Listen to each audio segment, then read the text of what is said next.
Good evening. It's great to have you with us here on this Wednesday night. We have yet another hurricane bearing down on the U.S. We have the major VP debate tonight with significant changes on that stage. And we also have news just as we come on tonight involving the president, who released a video a short time ago, not entirely clear when it was recorded. But on it, he says he had been feeling not so hot when he was given that antibody cocktail at Walter Reed. He now says, "I feel great, like perfect." So far, only about 10 people total have received access to that particular cocktail outside clinical trials. Tonight, the president now saying in that video message, "I want everyone to be given the same treatment." Before the video released a short time ago, the president had made news earlier in the day for breaking isolation, returning to the Oval Office despite his infection. A couple of top aides in the Oval with him, the White House insisting safety procedures are in place. And overnight, the president making news, unleashing a storm of tweets. It was last night he tweeted, "No stimulus, no help for Americans until after the election, until after I win."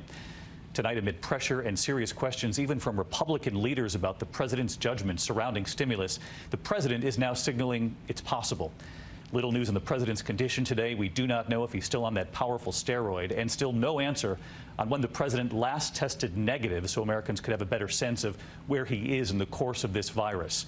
Tonight, at least 24 people linked to the White House have tested positive, including overnight senior advisor Stephen Miller revealing that he had tested positive after 5 days in isolation himself, and then that positive test.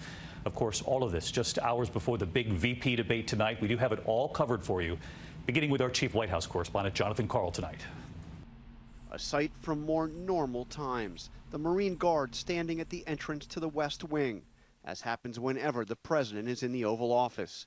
Except this is anything but normal. A president infected and contagious returning to a workplace where more than a dozen staffers have already been infected with COVID-19. Tonight, he released this video. It's your favorite president, and I'm standing in front of the Oval Office at the White House. Some of his aides urged him to recuperate in the White House residence to put fewer people at risk.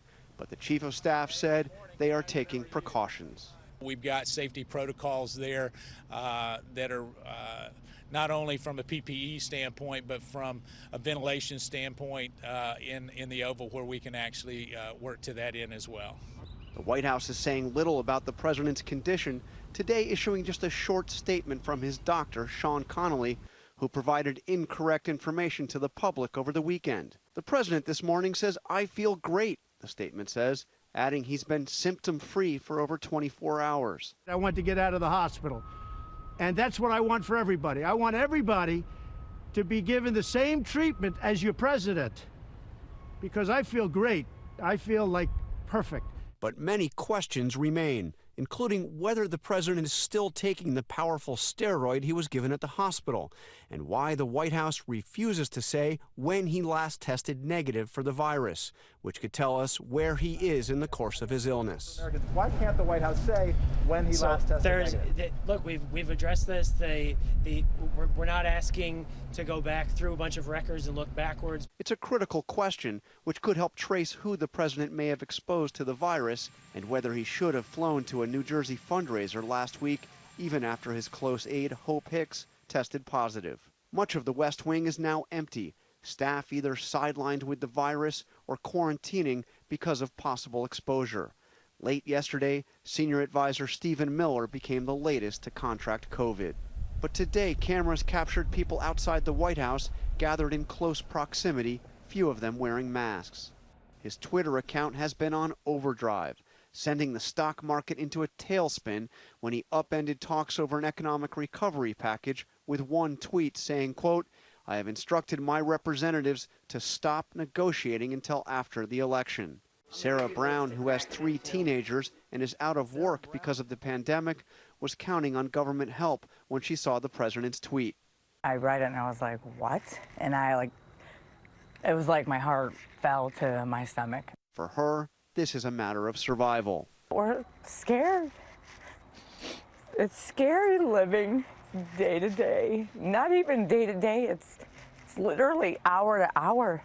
I refresh my news like every hour to see what the latest news is, to see what my future holds, to see what my children's near future can hold. But this morning, the president seemed to have reversed himself, tweeting, The House and Senate should immediately approve $25 billion for airline payroll support and $135 billion for Paycheck Protection Program for small business. In fact, Trump himself hasn't been personally involved at all in negotiations. The last time he spoke to Speaker Nancy Pelosi was last October, almost exactly 1 year ago. Today, she mocked his about-face on stimulus talks. He's just, again, rebounding from a terrible mistake that he made yesterday, and the Republicans in Congress were going down the drain with him on that. All right, so let's get right to John Carl with us live again tonight from Washington. John, you've been reporting on this today. Some vulnerable Republican senators furious at the president's announcement that he was ending stimulus negotiations. Senator Susan Collins in Maine, for one, facing a tough election battle, calling the president's move a huge mistake. The president, as you report, appears to be backtracking. But bottom line, where are we on this tonight with millions waiting for this help? Well, the president's back and forth has not helped at all. The bottom line remains the same, David. There really is no progress right now to report on Capitol Hill towards a big economic recovery bill. At the most, you could see something potentially much narrower, perhaps to help out the airlines. Even that is unclear. And David, also, it is true to this moment, although the president made a video today, he still has not spoken to Nancy Pelosi, still has not spoken to her since last year. John Carl leading off the broadcast again tonight. John, thank you. And hi, everyone. George Stephanopoulos here. Thanks for checking out the ABC News YouTube channel. If you'd like to get more videos, show highlights, and watch live event coverage, click on the right over here to subscribe to our channel. And don't forget to download the ABC News app for breaking news alerts. Thanks for watching.